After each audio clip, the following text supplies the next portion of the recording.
आज की इंसानी फितरत दूसरों से अलग है। दूसरों से नहीं, असल में कहिए तो पहले से बहुत अलग है।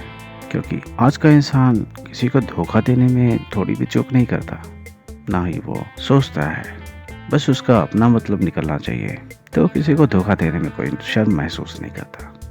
पहले की बात कुछ और है कि अपनी कमिटमेंट के लिए लोग अपनी जान को दांव पर लगा देते थे, लेकिन आज किसी और की जान लेना वो बाएं हाथ का खेल है। आजकल ज़्यादातर लोग दूर के फ़ायदे से ज़्यादा नज़दीक का नुकसान सोचते हैं। तो बात अलग है कि नज़दीक का नुकसान सोचने से आपको फ़ायदा तो हो जाता है, लेकिन दूर की कौड़ी, दूर की गेम आप उस चीज़ में हार जाते हैं। पहले के लोग, बड़े लोग, बिजनेसमैन और जो उदारवादी लोग हैं, वो नज़दीक के फ़ायदे से ज़्यादा दूर का नुकसान सबसे पहले सोचते हैं कि आज अगर छोटा सा नुकसान हो रहा है, लेकिन अगर उससे दूर का फ़ायदा यानी आगे आने वाले वक्त में हमें फ़ायदा होने वाला है, तो हमें उस पर काम करना चाहिए, न कि इन छोटे मोटे चिल्ली चिल्लरों से आपको अपना मतलब साधना चाहिए। भैया आज किसी से 2 पैसे के फ़ायदे के लिए आप आज का मतलब तो साथ लेते हैं, लेकिन जाहिर सी बात है कि वो इंसान आपको समझ जाएगा और फिर वो आगे आपसे जुड़ेगा नहीं। और आगे आने वाले समय में जो उस इंसान से फ़ायदे मिलने वाले हैं, जो उस इंसान से चीज़ें मिलने वाली हैं, जो उस इंसान का सपोर्ट मिलने वाला है, वो शायद मिलने से रह जाए। लेकिन क्या करें, लोगों को आज की पड़ी है। आज और अभी इतना फ़ायदा हो जाना चाहिए, हमें आगे से कोई मतलब नहीं है। पर फिर क्या होता है, जब वो आगे जाते हैं, आगे उन लोगों की ज़रूरत पड़ती है जो सच्चे थे, अच्छे थे, बेहतर थे, तो आपका हाथ खाली रह जाता है। ये बात आपको आगे जाके पता चलती है और उस समय आपके पास पछतावा करने और हाथ मलने के अलावा कुछ नहीं रह जाता। लेकिन क्या करें, लोग आदत से मजबूर हैं, वो तो करेंगे ही। लोग अपने फ़ायदे के लिए दूसरे का गला घोटेंगे ही। छोटी सी सक्सेस के लिए दूसरों के सिर पे पैर रख के वो आगे बढ़ ही जाएंगे। लेकिन कोई ये नहीं सोचता कि और लोगों को भी साथ लेके जाना ज़रूरी है। आपने कई जगह देखा होगा कि लोग जीतते जीतते इसलिए रह जाते हैं क्योंकि आपके सामने वाला या आपके साथ वाला उसको दिक्कत है। मैंने ओलंपिक्स में देखा है, मैंने दौड़ में देखा है कि अगर किसी को चोट लग गई और आप भाग रहे हैं और आप आगे जीत रहे हैं, लेकिन जो सच्चा खिलाड़ी होता है, जिसके अंदर सच्ची स्पिरिट होती है, वो कभी ऐसे छोड़ के नहीं जाता। उसे देखा, उसे लगा कि इसको दिक्कत है, तो वो रुका। भले ही वो अव्वल नहीं आ पाया, लेकिन वो उसको साथ लेकर चला। तो इसे कहते हैं इंसानियत और इसे कहते हैं व्यवहार। कि अपने नज़दीकी फ़ायदे के लिए दूर का नुकसान सोचना सही है या गलत, ये आप तय करेंगे, मैं नहीं।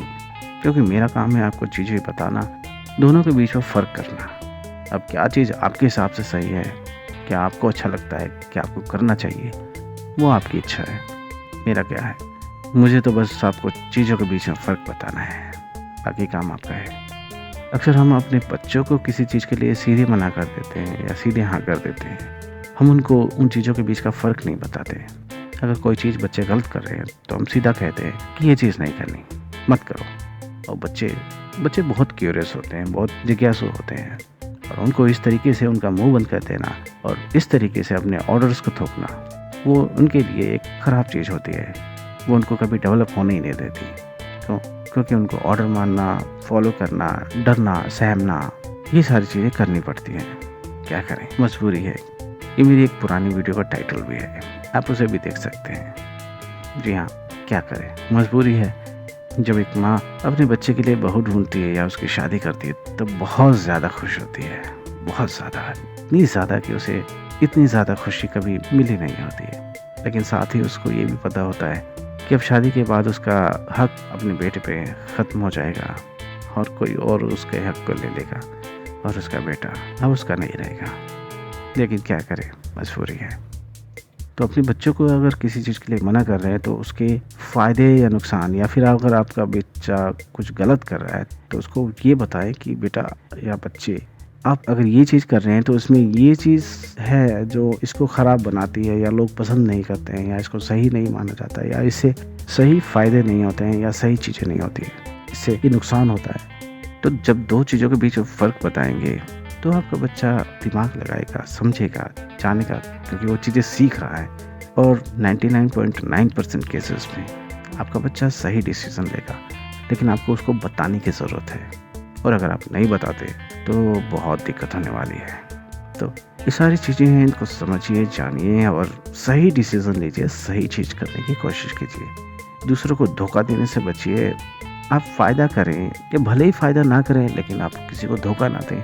कम से कम अच्छा नहीं तो बुरा भी तो नहीं रहेगा कोई आपके लिए या आप किसी के लिए। तो इन चीज़ों को समझना ज़रूरी है। ज़िंदगी में अच्छाइयाँ फैलाइए, अच्छाइयाँ होंगी। मैंने पुरानी अपनी वीडियो में बोला है कि अगर आप किसी के साथ गलत करते हैं, धोखा देते हैं, तो दूसरे इंसान के पास एक एक्सपीरियंस आता है कि एक इंसान से धोखा मिला, फिर दूसरे इंसान से धोखा मिलता है या फिर तीसरे इंसान से भी धोखा मिलता है। तो उसको ये लगता है कि दुनिया में लोग धोखेबाज हैं, या फिर अगर किसी इंसान ने मेरे साथ अगर गलत किया या धोखा दिया तो मैं दूसरे को क्यों उसके साथ अच्छा रहूं? तो वो भी दूसरे को धोखा देने की कोशिश करता है। फिर दूसरा जिसको कि वो धोखा मिला है, फिर वो आगे भी वही धोखा देने को कोशिश करता है। तो इस तरीके से दुनिया जो है इस खराब चीज़ों के चक्कर में फंस जाती है और हर तरफ बुराई मिलती है। मान लीजिए आपने किसी को पैसे दिए और उस इंसान ने पैसे नहीं लौटाए, या जब ज़रूरत पड़ी तो आपको उसने ठेंगा दिखा दिया, आपकी मदद नहीं की, आपके पैसे नहीं लौटाए, तो आपके दिमाग में एक फीलिंग आती है कि भाई पैसे देना बेकार है, क्योंकि इंसान पैसे ही नहीं लौटाता है या कि उसने पैसे नहीं लौटाए। तो फिर आपके मन में एक ख्याल आता है कि अब आगे से मैं किसी को पैसे नहीं दूंगा या पैसे नहीं देने चाहिए। अब कोई ज़रूरतमंद इंसान जिसको वाकई पैसे की ज़रूरत है, या फिर अगर उसकी हालत बहुत ख़राब है, वो मरने वाला है, उसकी हालत बहुत ख़राब होने वाली है, कुछ नुकसान होने वाला है, लेकिन आपने तो एक धारणा बना ली कि भाई मुझे उस इंसान से या कुछ इंसानों से पैसे नहीं मिले थे, तो अब मेरा इसको पैसे देना बेफजूल है, बेकार है, तो आप उसको पैसे नहीं देते हैं। तो इस तरह से एक ज़रूरतमंद इंसान को मदद नहीं मिल पाती है जस्ट किसी और इंसान के गलत काम करने की वजह से। अगर उस इंसान ने पैसे लौटाए होते या और लोगों ने लौटाए होते तो उसके दिल में एक अच्छी फीलिंग आती कि भाई अगर आप किसी की मदद करते हैं तो अच्छी बात है, आपको फीलिंग तो अच्छी आती है, लेकिन हाँ वो लोग समय पे पैसे आपको वापस कर देते हैं जब आपको ज़रूरत है, तो आपको अच्छी फीलिंग है। तो जब भी आपके पास कोई मदद के लिए आएगा तो आप उसको पैसे दे दोगे। क्यों? क्योंकि आपको पैसे ना मिलने का डर नहीं रहेगा, पैसे तो मिल ही जाते हैं। तो इस तरीके से हर कोई एक दूसरे की मदद करेगा, बिकॉज पैसे तो मिल ही जाते हैं, तो हर कोई दूसरे की मदद करेगा। लेकिन अगर पैसे नहीं मिलते हैं तो कोई मदद नहीं करेगा, क्यों? क्योंकि पैसे मिलते ही नहीं हैं। तो आज के जीवन की सच्चाई है कि अगर आप 100 लोगों को पैसे देंगे या 10 लोगों को पैसे देंगे तो 10 में से 5 या 6 केसेस में या 7 केसेस में ऐसा होता है कि आपके पैसे या तो नहीं मिल पाते हैं या समय पे नहीं मिल पाते हैं। तो इस एक्सपीरियंस को ढो के आदमी आगे की डिसीजन लेता है। तो यही है कि नज़दीकी फ़ायदे से दूर का नुकसान ज़्यादा सोचना चाहिए। अगर दूर का नुकसान हो रहा है तो नज़दीकी फ़ायदे को नज़रअंदाज कर देना चाहिए। तो आज की कक्षा में सिर्फ यही बातें जो आपके और दूसरों के काम की हैं। जीवन में अच्छा कीजिए, सच्चाई से जीने की कोशिश कीजिए और सब अच्छा कीजिए, आपके साथ भी अच्छा होगा। चलिए रखते हैं, फिर मिलते हैं। आज के लिए इतना ही। नो बोरिंग भाषण, नो बोरिंग कमेंट, बस इतना ही। बाय।